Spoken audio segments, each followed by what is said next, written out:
வணக்கம் நண்பர்களே, நான் உங்கள் வாய்ஸ் ஆஃப் பொறியாளன். இன்று நடந்த முக்கிய செய்திகள் உங்களுக்காக நான் இங்கு கொண்டுள்ளேன். எங்களுடைய சேனலை சப்ஸ்கிரைப் மற்றும் லைக் செய்யவும்.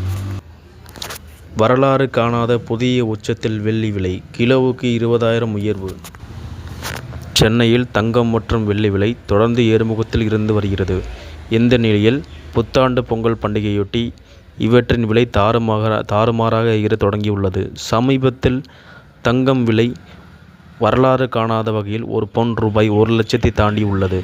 அதேபோன்று வெள்ளி விலையும் கிலோ ரூபாய் 2,15,000 தாண்டி உள்ளது. எனக்கு வழியை காட்டியவர் விஜய். என் உடலில் ஓடும் ரத்தம் அவருக்காகத்தான். முன்னாள் அமைச்சர் செங்கோட்டையன் கலங்கி பேசினார்.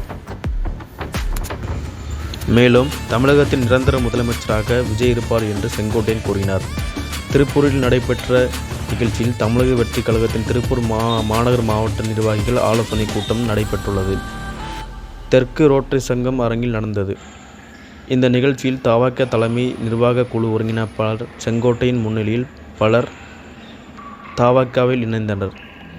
இதனைத் தொடர்ந்து செங்கோட்டையன் பேசியது, அரசியல் கட்சிகளுக்கும் கூட்டம் வரும், ஆனால் வேகம் இருக்காது. ஆனால் ஆர்ப்பரிக்கும் இந்த கூட்டம் தவாகவின் தலைவர் விஜய் முதலமைச்சராக வர வேண்டும் என்றும் கூறியுள்ளார்.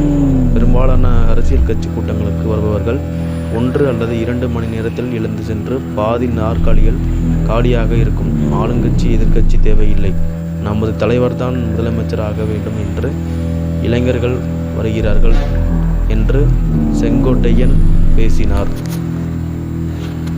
சந்தேகத்தால் விபரீதம், மனைவியை உயிருடன் எடுத்துக்கொண்ட நபர் மகளையும் தீயில் தள்ளிவிட்ட கொடூரம். குழந்தைகள் முன்னிலேயே அவர்களின் தாயை வெங்கடேஷ் உயிருடன் எரித்துள்ளார். ஹைதராபாத், தெலுங்கானா மாநிலம் நல்கொண்டா மாவட்டத்தில் உள்ள ஹைதராபாத் பகுதியைச் சேர்ந்தவர் வெங்கடேஷ். இவர் திருவேணி என்ற பெண்ணை காதலித்து திருமணம் செய்து கொண்டனர். இந்த தம்பதிக்கு ஒரு மகள் மற்றும் மகன் உள்ளனர். இந்நிலையில் வெங்கடேஷ் தனது மனைவி மீது சந்தேகம் கொண்டு அடிக்கடி தகராறு செய்து வந்ததாக கூறப்படுகிறது. அவரது துன்புறுத்தல்களை தாங்க முடியாமல் திரிவேணி அரண்மனையில் தனது பெற்றோர் வீட்டிற்கு கிளம்பி சென்று விட்டனர். பின்னர் வெங்கடேஷ் அங்கு சென்று பேச்சுவார்த்தை நடத்தி இனி சண்டை போட மாட்டேன் என்று உத்தரவாதம் அளித்து திரிவேணியை மீண்டும் தனது வீட்டிற்கு அழைத்து வந்தனர். ஆனால் வீட்டுக்கு வந்த சில நாட்கள் மீண்டும் திரிவேணியிடம் வெங்கடேஷ் சண்டை போட தொடங்கினார். இந்த நிலையில் சம்பவத்தில் வெங்கடேஷ் தனது மனைவி திரிவேணியிடம் ஏற்பட்ட வாக்குவாதத்தால் ஆத்திரமடைந்து அவரை கடுமையாக தாக்கியுள்ளார். பின்னர் திரிவேணியின் உடலில் பெட்ரோலை ஊற்றி தீ வைத்து கொளுத்தி குழந்தைகளின் முன்னிலையிலே அவர்களின் தாயை வெங்கடேஷ் உயிருடன் எரித்துள்ளார். இதனை தடுக்கச் சென்ற அவரது மகளையும் தீயில் தள்ளிவிட்டுள்ளார். இதனால் அந்த பெண் குழந்தைகளுக்கும் உடலில் மோசமான தீக்காயங்கள் ஏற்பட்டன. இந்நிலையில் திரிவேணியின் நல்ல அலறல் சத்தம் கேட்டு அக்கம் பக்கத்தில் இருந்தவர்கள் வேகமாக ஓடி வந்தனர். இதற்கு வெங்கடேஷ் அங்கிருந்து தப்பிச் சென்றுள்ளனர். திரிவேணியும் அவரது மகளும் மீட்கப்பட்டு மருத்துவமனையில் அனுமதிக்கப்பட்ட நிலையில் திரிவேணி சிகிச்சை பலனின்றி பரிதாபமாக உயிரிழந்தனர்.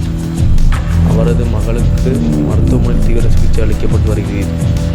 இதனிடையே சம்பவம் குறித்த தகவலிருந்து வந்த போலீசார் இது தொடர்பாக வழக்கு பதிவு செய்து விசாரணை நடத்தினர். மனைவியை கொலை செய்துவிட்டு தலைமறைவான வெங்கடேஷை போலீசார் 12 மணி நேரத்தில் தேடி பிடித்து கைது செய்துள்ளனர். தொடர்ந்து இந்த வழக்கு குறித்து விசாரணை நடத்தப்பட்டு வருகிறது.